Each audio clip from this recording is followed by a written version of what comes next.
I asked the following two initial questions of all nominees coming before any of the committees on which I sit to ensure the fitness of the nominee to serve. So I will ask you the following two questions. Since you became a legal adult, have you ever made unwanted requests for sexual favors or committed any verbal or physical harassment or assault of a sexual nature?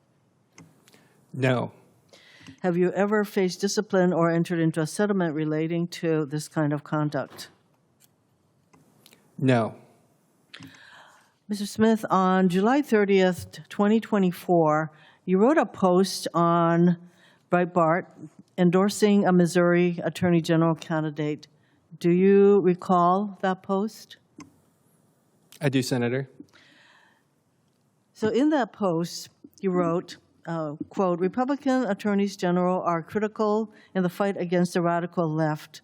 We need true conservatives to defeat the abortion industrial complex, the lawlessness plaguing blue cities, and the woke ideology invading our schools, end quote. Can you define the word woke? Senator, I was very proud to support my friend who was running in that election. That was a piece of political advocacy, and as I was explaining to one of your colleagues earlier, the partisan views or political activity I've had before would play no bearing on my role as a judge. Well, you're not responding to my question. Can you define for me what constitutes woke ideology? You wrote it. You meant something. I'd just like you to tell us what you meant by that. Yeah, Senator, in the course of a political campaign, that was a piece that I put out in support of my friend. But as a judicial nominee, I don't think it's appropriate for me to start commenting on political views because as a judge, I would not be applying those partisan or personal views while I was on the bench. Well, the thing is that this whole idea of woke ideology and DEI, the president has issued an executive order telling all of his administrative agencies to eliminate any support of DEI. And so you're going to get cases that use terms like woke or DEI, et cetera. And so I think it would be good for us to know what you mean by what you wrote. And you're not going to respond. So, okay, there you go.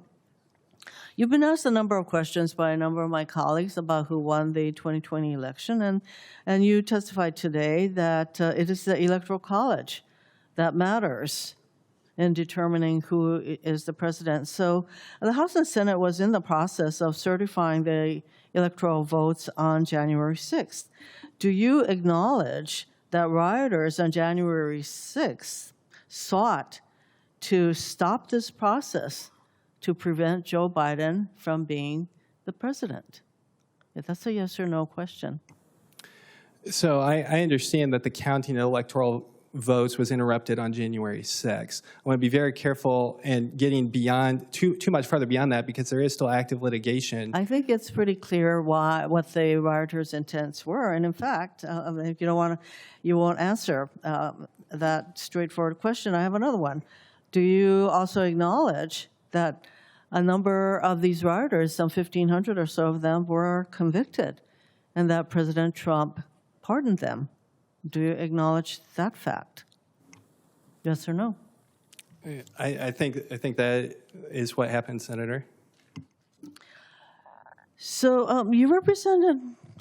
I'm glad that you actually acknowledged a factual question that he pardoned all these rioters who were very intent on beating up our police here and trying to stop the counting of the Electoral College. So, Mr. Smith, you have represented President Trump in multiple lawsuits in which he has been found liable for defaming and committing sexual battery against E. Jean Carroll. In these cases, you represented the president in his personal capacity. If a case comes before you in which President Trump's personal interests are heavily implicated, will you recuse yourself? Senator, I've been very proud to represent the president. Well, will you recuse yourself?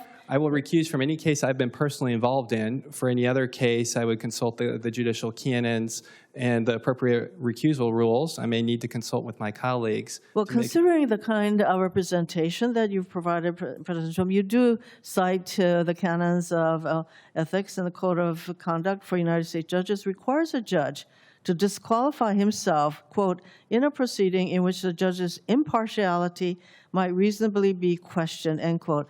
I would say that in any case involving President Trump's personal interests, you should recuse yourself because it is very clear where your loyalties lie. Thank you, Mr. Chairman.